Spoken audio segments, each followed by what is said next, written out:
কি ভাবছেন? প্রশংসা করতে বুকে ব্যথা করে, নাকি জিভটা একটু কাটা কাটা লাগে?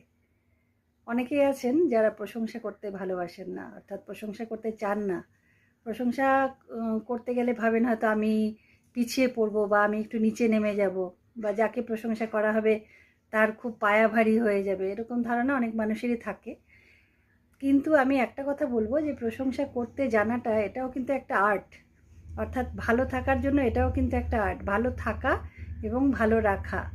অর্থাৎ যাকে আপনি প্রশংসা করছেন তাকে যেমন এগিয়ে দিচ্ছেন এক কদম, আপনি নিজেও কিন্তু তার সঙ্গে 4 কদম এগিয়ে যাচ্ছেন। অর্থাৎ আপনি ভালোটাকে ভালো বলতে শিখেছেন। আমাদের অনেকেরই মধ্যে প্রবণতা থাকে আমরা শুধু খারাপটাকে তুলে ধরি।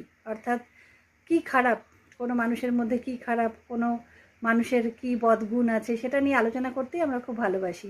যখনই তার ভালো গুণের কথা বলার সময় আসে তখনই আমরা কিন্তু একটু ঢোক গিলে ফেলি, অর্থাৎ আমাদের মুখ থেকে সহসা সেই ভালো গুণের কথা বেরোতে চায় না। কিন্তু মনে রাখতে হবে, মানুষের খারাপটা যখন বলছেন তখন ভালো বলারও ক্ষমতা কিন্তু আপনাকে রাখতে হবে। তাহলে কিন্তু বোঝা যাবে যে আপনি মানবিক বলুন, বা আপনার মনটা ভালো, বা হৃদয়টা একটু প্রশস্ত।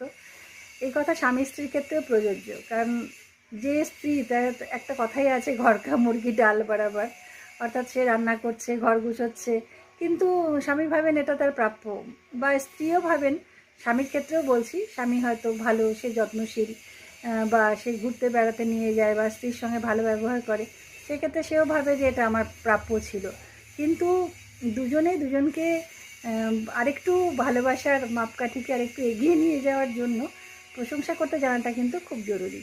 প্রশংসা যখনই আপনি করতে পারবেন, সেটা আপনার ছেলে মেয়েকেই হোক, আপনার স্বামীকেই হোক, বন্ধুবান্ধবকেই হোক, তখন কিন্তু আপনি নিজেও অনেকটা এগিয়ে যাবেন, আর তাদেরকেও কিন্তু অনেকটা এগিয়ে যেতে দেবেন।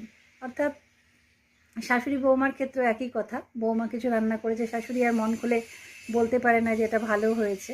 অথবা শাশুড়ি কোনো জিনিস বৌমাকে ভালো বেশি উপহার দিল, বৌমাও সেটা মন খুলে বলতে পারে না যে জিনিসটা খুব ভালো হয়েছে, আমি জিনিসটা খুব মন ভরে উপভোগ করছি বা ব্যবহার করছি। তো সেটাই হচ্ছে কথা। আমরা যদি প্রশংসা করতে জানতাম, যেটা নিখরচায় পাওয়া যায়, কোনো টাকা লাগে না, তাহলে কিন্তু আমাদের জীবনে অনেক সমস্যার সমাধান হয়ে যেত, জীবনে আর এত সমস্যা থাকতো না। সেই জন্য প্রশংসা করতে জানাটা খুব জরুরি। আপনি যদি প্রশংসা করতে জানেন বা না জানেন, তাহলে প্রশংসা করতে শিখুন। প্রশংসা করতে শেখাটা খুব দরকারি, ভালো থাকার জন্য, ভালো রাখার জন্য।